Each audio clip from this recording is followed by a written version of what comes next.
Okay, let's go. Booked on Virgin Voyages Scarlet Lady in 2026? Well, one of the voyages just got canceled.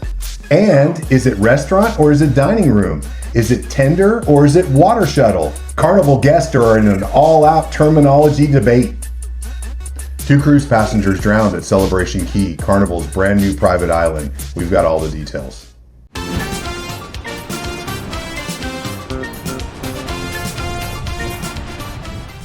Welcome to Gen X Cruise Life. If you've ever rode around on anything called a land yacht, then this is the cruise show for you.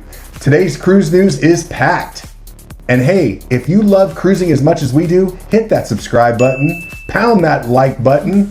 And also stick around till the end because we have all the details about our August Essentials giveaway contest. So Nate, what's the first story of the day? Imagine that you've booked your dream cruise. You've marked the calendar, maybe even told the office that you'll be out. Then an email pops up and says, sorry, we've sold your cruise to someone else. That's exactly what happened to passengers booked on the Scarlet Lady, April 19th, 2026. That's right, Virgin Voyages canceled the entire 7-day cruise to the Caribbean. Their excuse? The ship was chartered out to somebody else. The villain in this story? Summit at Sea. Summit at Sea is a networking event that brings together entrepreneurs, leaders, and creatives. Think TED Talk meets Burning Man, but on a cruise ship. They've partnered with Virgin before, and even Richard Branson was a speaker in 2023. So where was the cruise going, Suzanne? Puerto Plata, San Juan, and Tortola. Instead, Summit at Sea will run a 4-day charter leaving April 23rd. Virgin will use the other 3 days to run a short cruise to Bimini. And now Virgin is trying to soften the blow to the affected guests. So what are they offering the passengers? Well, they can either move it to another sailing on the Resilient Lady, which has a similar itinerary but leaves a little bit sooner, or they're offering them some money to soften the blow. Yeah, it's pretty much just their money back though. Yeah, money back, or if you decide to take the other cruise, they're giving them, I think, up to a $300 Ship onboard credit, credit. Yeah.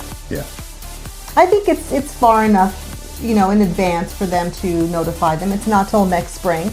Well, and the interesting thing too is that they're offering all of these guests the opportunity to get on the other ship that leaves the day earlier. Right. Which tells you that they think they have the space on the other ship. Well, that's just it. Both ships are still pretty empty. When I first heard this story, I thought, this is a little shady.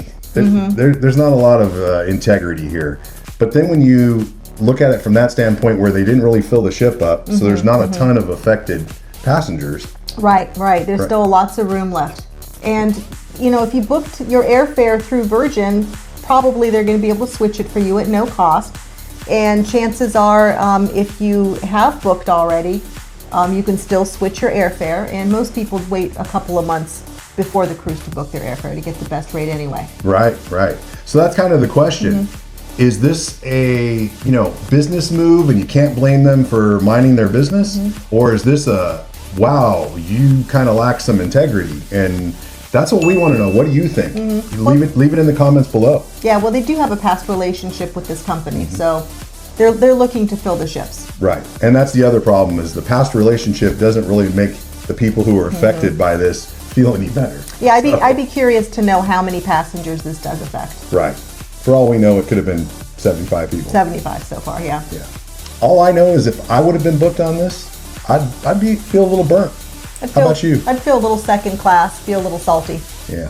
If you found this content to be of value, please hit that subscribe button, smash that like button, and join the Gen X Cruise Life crew for more cruise updates. What's next? Well, let's talk about something a little light. Cruise vocabulary. Carnival brand ambassador John Heald likes to put out surveys on his Facebook page, and he put one out recently that had a lot of response. So first up, he asked the passengers, do you call it a dining room or do you call it a restaurant?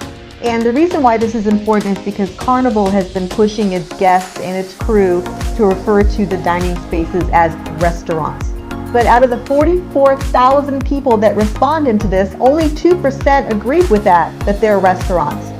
49% call them dining rooms. Then came the second important question, is it a tender or a water shuttle? The tenders are the boats that carry passengers from the ship to the port when the pier isn't big enough to handle a ship. You're showing your preference. Yes. The clear winner again was tender, with 45% of the passengers responding that that was their preferred term for these small boats. Only 4% preferred water shuttle. Now I have to admit, as a longtime cruiser, I prefer tender and dining rooms, as in main dining room. What do you think? Well, it's main dining room on MDR on every cruise line you're on. So it's across the board. Well, ships do have restaurants. Those are the specialty dining restaurants. And then you have the main dining room, like you said. It kind of feels like Carnival wants to set themselves apart from the other cruise lines because it's literally tender on every cruise line. This is a tender port. Maybe Carnival's trying to rebrand it because, main dining room does have sort of a stuffy appeal to it. People complain that they can't wear their shorts and their tank tops and their swimsuits and their flip-flops to go eat dinner. So maybe they're just trying to change the whole perception of what it is. Sounds right to me. Let us know what you think. Do you like main dining room, MDR? Do you like restaurant? Do you think it's a different appeal? Tell us what you think. Leave a comment below. We read all the comments. If you found this information helpful or entertaining, please consider hitting that subscribe button, smash that like button. It really helps us out.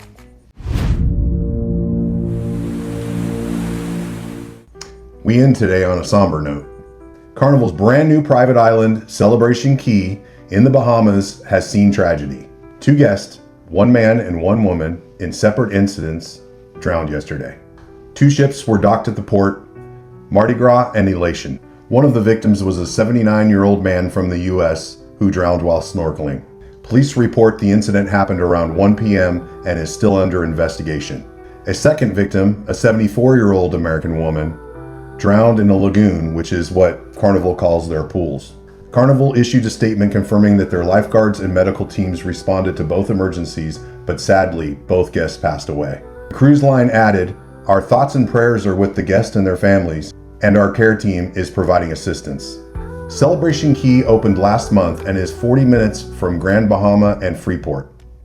So what's next? Well, coming up next is our Amazon Essentials video, coming up right now.